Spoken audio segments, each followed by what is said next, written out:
You know, I met this young boy who was sleeping in the park here in Lexington. He was a skateboarder, little punk rock music guy, and we became close. And not right away. He was highly suspicious of adults, but anyway, we did over a period of time become close.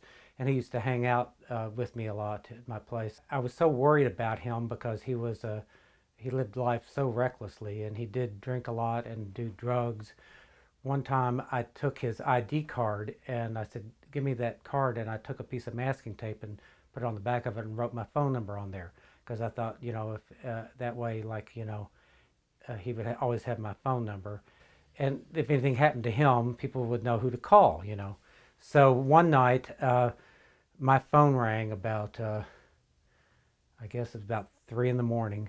I got a call from the St. Joseph Hospital emergency room, and they said that it was a cold, rainy night, and a couple of guys had driven an ambulance from a nearby county there, and they were out in the parking lot smoking cigarettes before they got in the ambulance to go back to the county they'd driven from, and they heard a car and saw a car pull up near them, close to the emergency room, and they heard a car door open and closed, and they drove off, and they sort of saw something, so they went over and looked, and laying in a puddle of cold, cold rain was my little buddy AJ. He had overdosed on heroin and had turned bright blue and was laying there in this puddle of cold water wearing nothing but a pair of leopard skin pantyhose.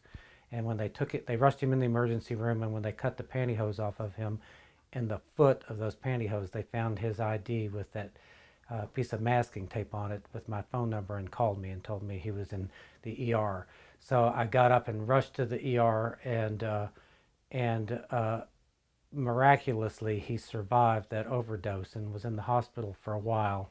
And but I could never shake that image of him laying there turned blue in those leopard skin pantyhose. And I wanted to do a piece about AJ, so I did this piece where he's this little blue warrior who's missing an arm. He's chopped off one of his arms, and there's this snake coming out of his body, replacing his arm, and the snake is turning and attacking him in the face, and he's got his sword raised high, and he's sort of triumphant, but there's some intense struggle going on here with this little warrior.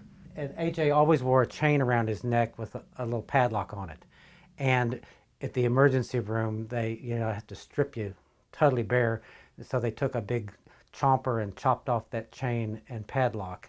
And when he got out of the hospital and I brought him home, he had his possessions, and that chain and lock was in this envelope, and he gave it to me. He said, "Here, you can have this." And so I kept it, and I put it around the neck here on this little fellow. And there's a meteorite crashing into his chest here. It's an orange meteorite with a frozen scorpion inside of it, and that's a meteorite from the planet Mars crashing into his heart at the moment that his heart stopped when he had that heroin overdose. So that's the story of that piece.